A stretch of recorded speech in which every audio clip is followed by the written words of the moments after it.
Hi everyone, this is Constellations here. So I just wanted to do a quick video showcase of the artifacts that I've prepared for Kokomi before she's launched today, which is about almost 5 hours, slightly over 5 hours from now. So cards on the table. I did not really spend too much time pre-farming for Kokomi.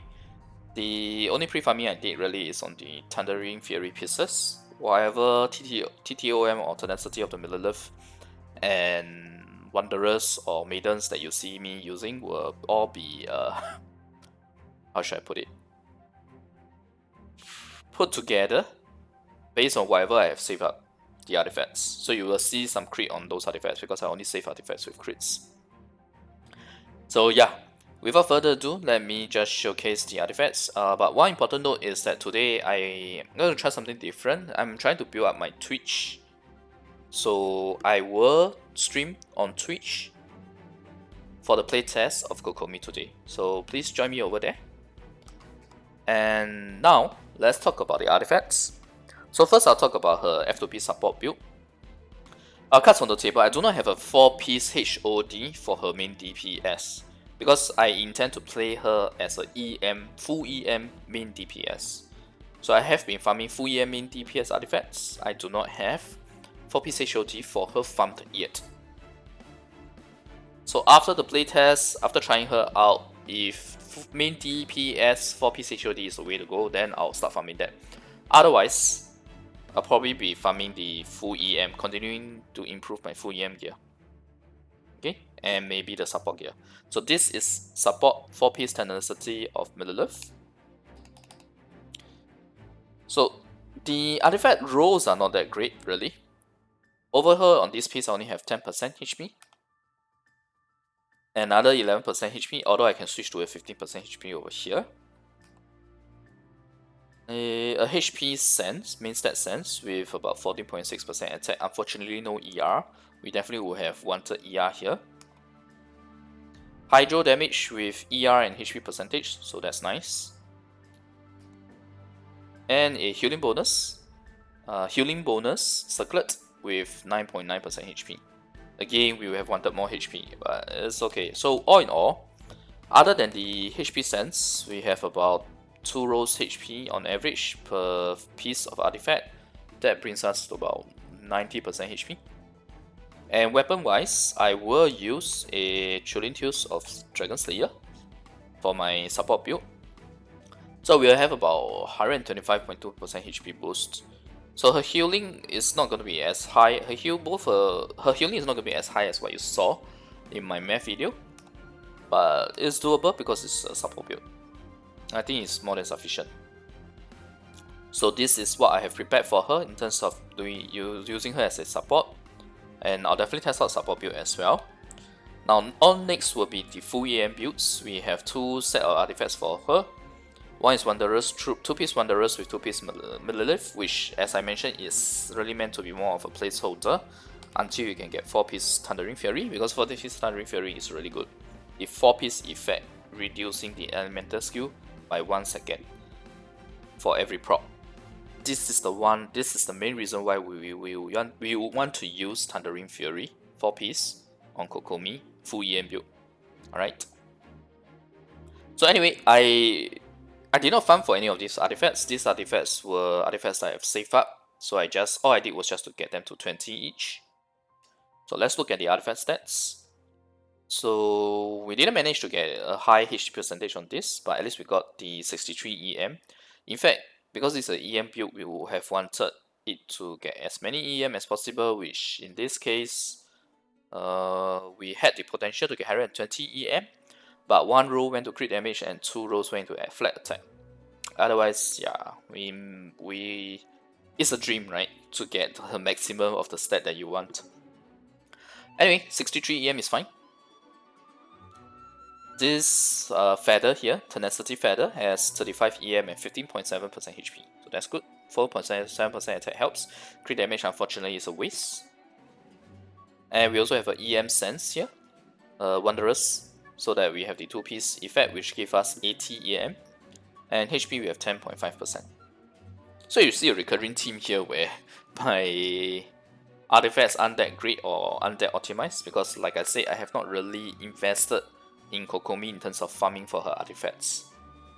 Yeah, I've been trying very hard to get my Raiden artifacts improved, but I ended up improving my Yoimiya artifacts by a lot instead. So yeah, anyway, that's that. The next one we have a full EM Tenacity helmet or circlet with a very unfortunate upgrade, which if you can tell, only one upgrade went to ER, every single upgrade went into flat defense.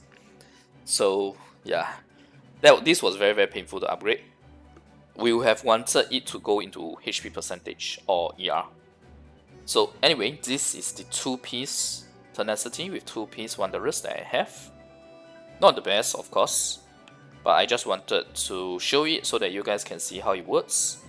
And if I use Sacrificial Fragments, total EM that we get is 958, which is only about 60 away, 64 away from the figures that I calculated, where we have 1022 EM in the full EM video guide, the Kokomi Math Guide 5.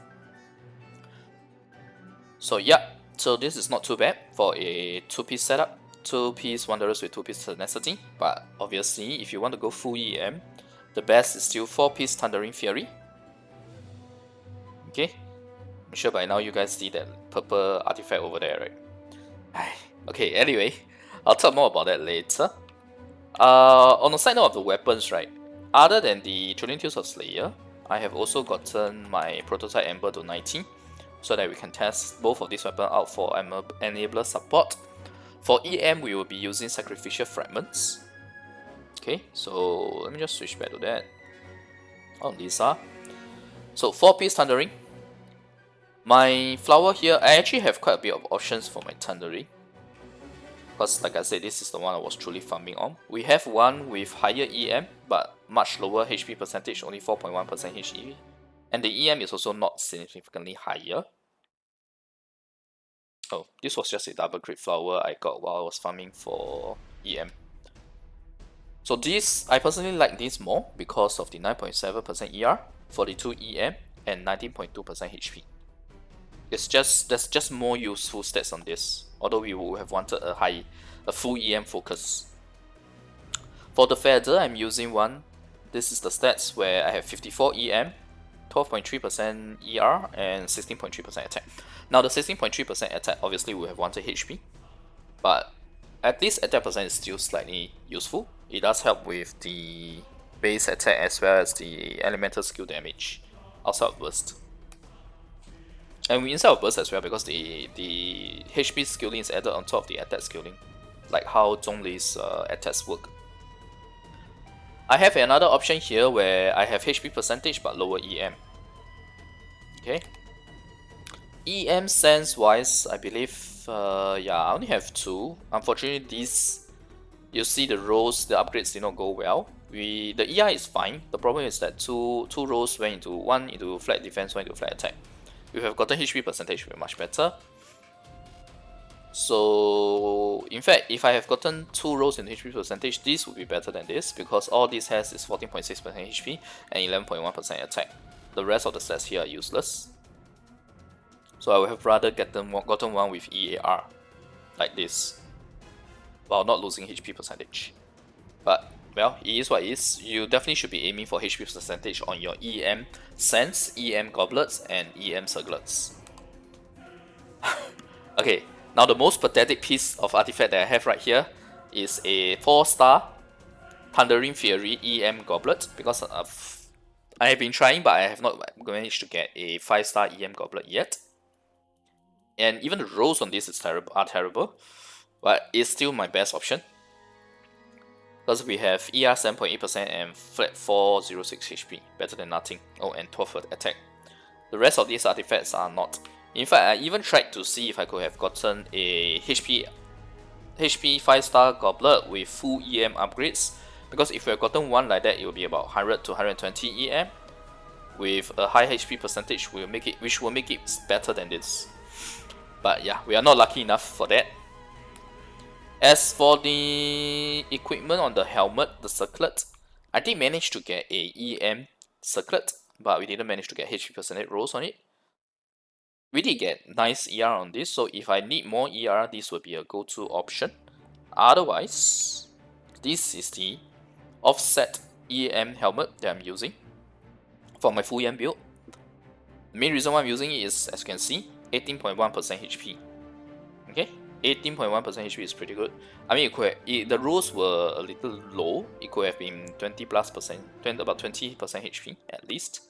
This is lower than average. We basically got all the low rolls, but it's still better than the rest of my helmet or circlet, right? So yeah, this is the equipment that I'm using. And you guys saw that I have different type of artifacts for me to permutate, right? As I showed. And that's the reason why I show all this, because I wanted to show you guys, based on what I have to work around, I've actually done a bit of math. So let me show you guys the math for that. Okay, so I actually have 4 different setups. One is a balanced setup. The second one is going for highest EM on Thundering Fury. Bear in mind, all 4 of these are Thundering Fury. 4-piece Thundering Fury. I can also go for a highest HP permutation based on the artifacts that I have, as well as a highest ER. What I just showed you guys is a highest ER. I forgot to show one thing. So like you can see, right, my ER is 129.8%, as we saw in the math earlier as well, the red figure. EM is actually 828. Why? Because Lisa has Ascension EM as a bonus stat, as an Ascension stat, so we have to remove that. So 900 minus 72 is about 828. She has 72 EM as part of her Ascension at level 80, which is what my Lisa is at now. Yeah, so this is the EM and this is the ER, right? Okay, HP wise, if I take away the 4780 and the base HP, yeah, we don't really have a high HP here, HP percentage here. But no worries, let's look at the math itself. So you see here, this is the max HP, this is the ER, and this is the EM. Okay, so like I said, 828 EM, and we have a HP that's actually slightly higher than my balanced build. So that's the reason why you see my Lisa equipped with this, because this is going to be the artifact that I will use. But before I jump ahead to that, so for highest HP, right, this is if I'm looking to get a higher heal, which if you look at this figure here, at level talent 166, okay, elemental skill 6, burst 6, or normal attack talent 1, which is what I'm intending to build my Kokomi as. If I go for highest HP heal, I have about 1.3k. It's still very far off from the 1.5k that we permutated, or sorry, the 1465 HP. This is Thundering Fury, this is 2-piece Wanderer's Troop with 2-piece Tenacity. That's the reason why the heal is higher, because HP is higher. On average, you'll see that I have a range of between 24 to 28k HP. If I go for highest EM, which is only about 856, it's only slightly higher than 828 because I do not have good enough EM rolls on my artifacts, or upgrades on my artifacts. So yeah, that's the reason why my highest EM doesn't look worth it, because I just don't have a good full-on EM pieces in terms of upgrades on the feather and flowers. And not to mention, all of this is using a 4-star goblet. If I can get a 5-star goblet, that's another 48 EM that we will get. So 48 EM, if I add it onto these figures here, it will be much closer to the 922 that we permutated. So yeah, that's the reason why I say that I will continue to farm for the full EM. I'll continue to farm for Thundering Fury if the Electro Charge works out to be pretty consistent in terms of the procs. But again, I'll test that out. So this is the setup that we have: highest EM, highest HP, highest ER.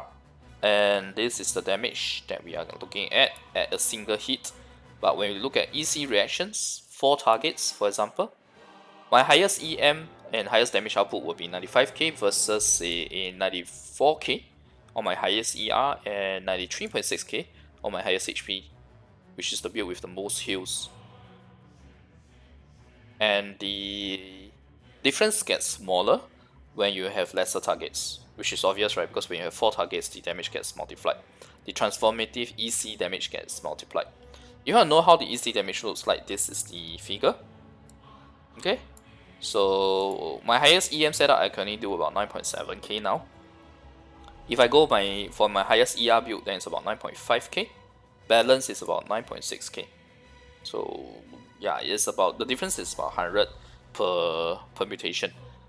I personally will go with my highest ER build for the sake of the ER. I want to make sure that I have a high burst uptime on my EC. But honestly speaking, if you ask me, since I'm using her with a Raiden main DPS, Raiden main DPS is going to take up 7 seconds, not counting all the rotation before that. I actually don't really need ER, I think. I might be wrong, but we can definitely try it out. And I'll be happy to try it out 5 hours from now over on my Twitch stream later today. Alright, so we will try out this build first, and we will test out all the procs. Yep. So you see, based on the permutation that I have, this is the one that I've opted. And if you guys have something similar, at least this helps you to decide whether to go for your highest EM build, or highest HP build, or highest ER build. The heals, in my opinion, it's not worth it to go for a higher HP build. You're probably better off trying to seek a balance between your ER, EM, and HP. Alright, so anyway, thanks everyone for watching. This is just the showcase of the artifacts that I've prepared for Kokomi. I'm very excited to try her out. We will try out the full EM as well as the support build. Okay, if you like the content, remember the video and please subscribe for more. Bye!